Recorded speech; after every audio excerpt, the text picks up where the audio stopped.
So here they come. Now hopefully you can see the shields a little bit better. Her shields automatically went up. And now because they're cloistered, you can see, just very lightly, I'm actually damaging several enemies at once here. And then I just changed my attack based on their shield facing. And now the cool thing is, you might not automatically face and turn the villains, but if somebody attacks you, they will mark themselves as like your active attacker, and their shields will display so you know how to fight them. And I don't think I picked up anything. I got fresh bloody ale. I think I got that from the treasure chest. So this is a very basic heal potion. I'll just stick it here. I picked up a gold tooth. Trust me, I'm not going to wear their gold tooth. If you press your tilde key, that takes you out of combat stance, and then you just go back to normal. So I'm going to run through the beach here. There's some more crocodiles this way, but experience is experience. I ain't too proud to beg. Here's a crocodile.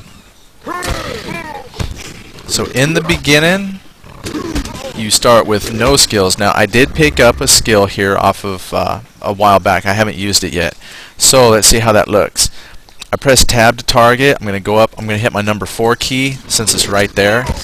And now it brings up a combo meter. I have a couple seconds to hit the corresponding button, 1, 2, or 3, and then I'll execute a more powerful version of the attack. So like if I hover the mouse, these combos, they have starters and finishes. So when you click it, that's the starter, and like here in the description, my starter does like an extra point of damage. And then if I click the button that says to finish the combo, I do an additional amount of damage.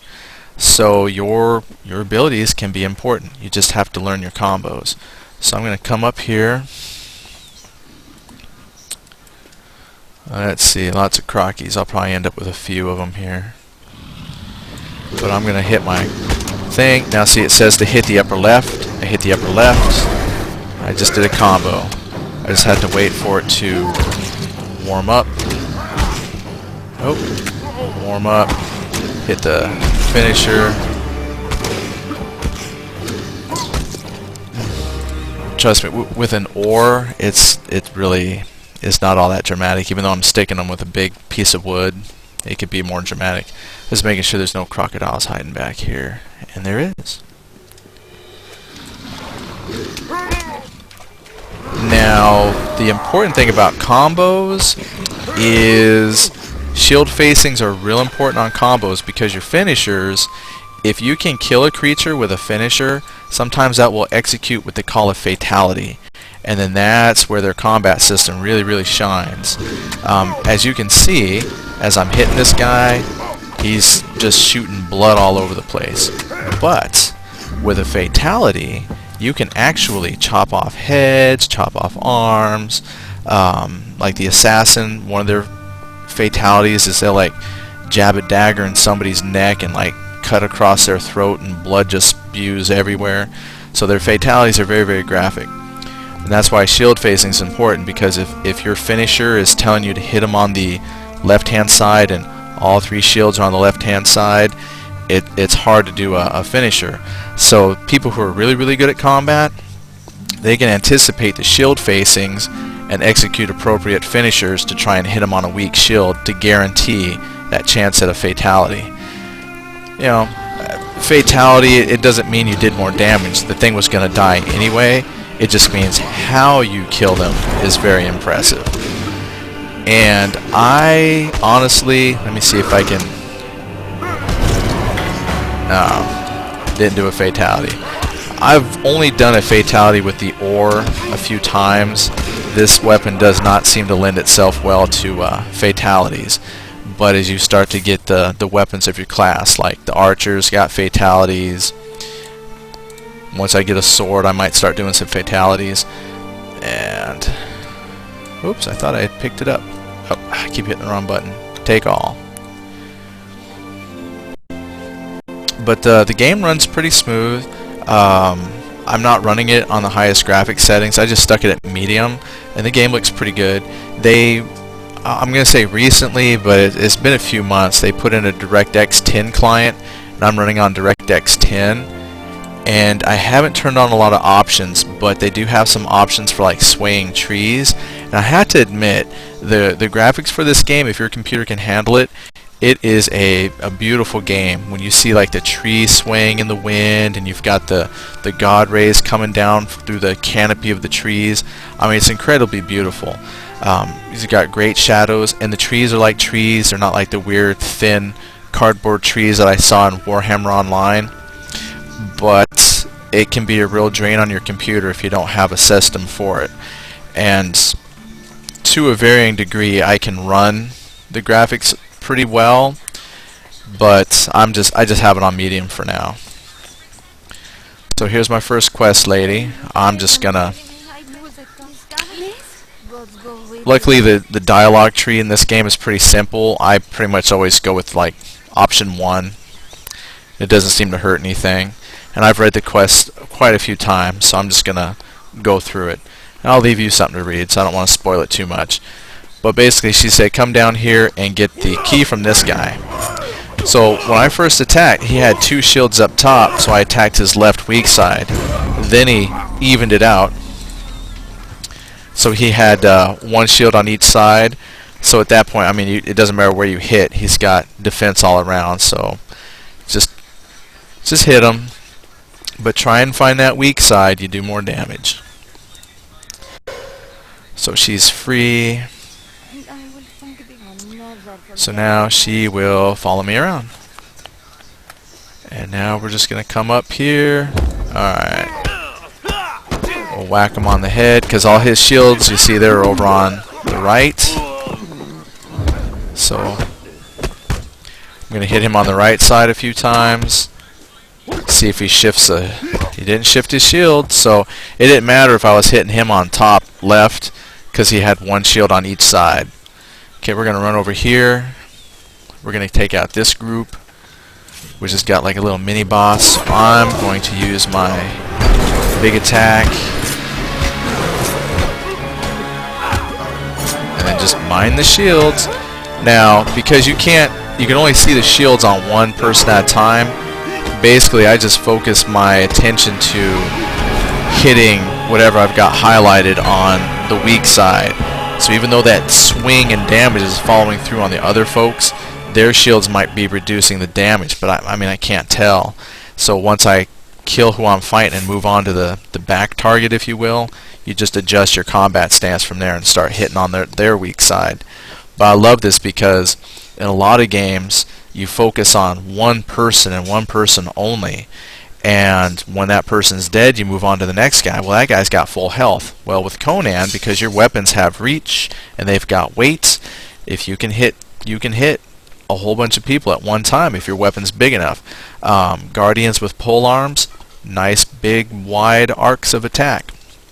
This guy here, he's going to get a two-handed sword, and you know, it's not as good as a pole arm, but he'll be able to hit several people at once, which I like, because when I am done focusing on that one target and I switch over to another, he's not at full health, so it makes some group fights a lot easier to handle. I mean, you can still get your tush kicked if you're not careful, but it makes you feel a little more epic. You know, like, oh, I'm taking out multiple people because I'm hitting them. Now, I just picked up a better weapon. Now, the weapon stats are real similar to other games, but basically it's got a tooltip for comparing. Here's a heavy jungle club. I'm using a broken ore. As you can see, my damage is going to go from 6.1 to 8.9, so I right-click. Now I'm using a cool club.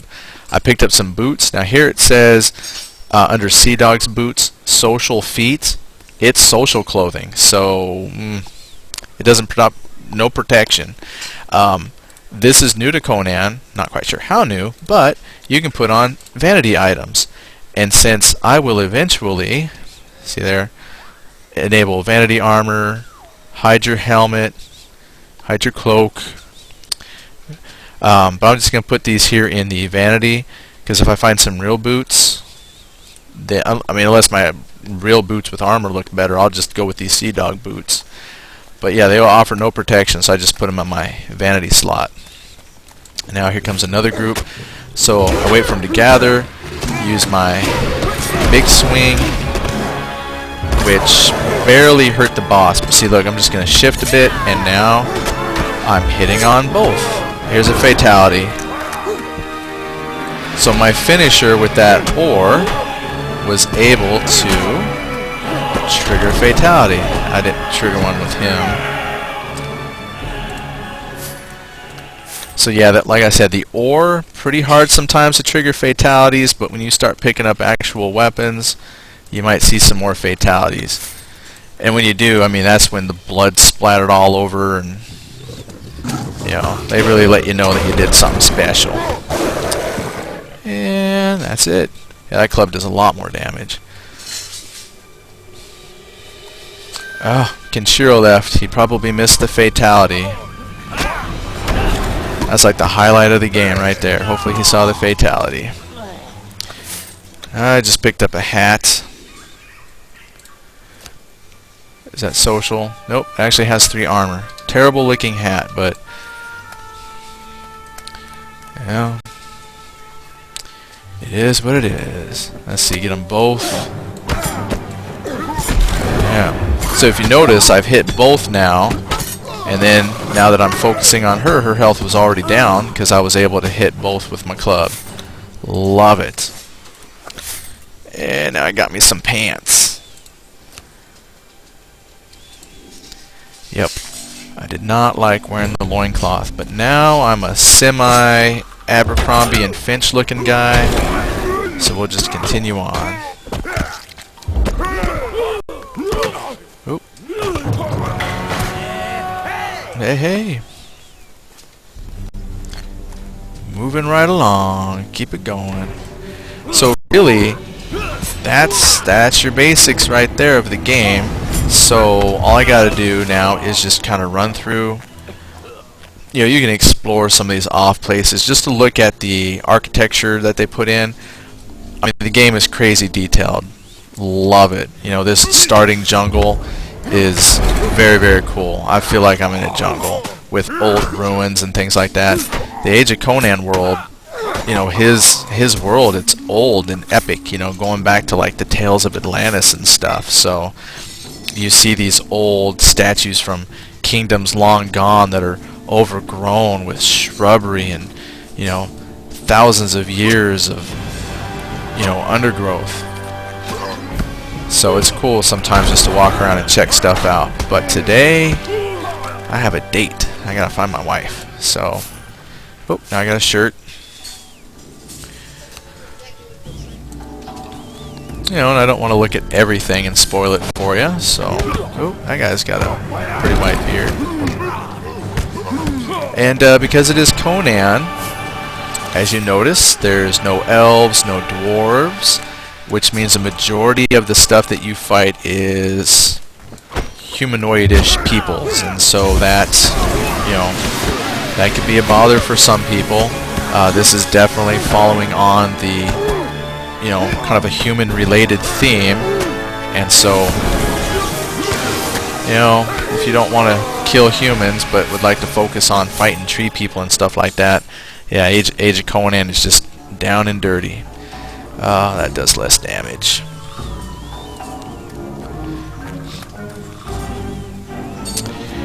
Now here, we started the beach with these guys here, basically these pirate-looking dudes here. Well, now as I'm digging into the island proper, these are the native inhabitants, the Picts. And so from like the books and stuff, these are just the general savages of the world. For the story here on this island, the Bat Picts, they're like the predominant Picts in the area, the savages. And they are the Bat Picts because they worship a big bat. So, anyway, they're savages. So you've seen the pirates, and now we're seeing the island native savages, and we'll just kind of work our way through. Now this particular area, without being tutorial heavy, is very linear in the path that you have to take. So it does really kind of just guide you.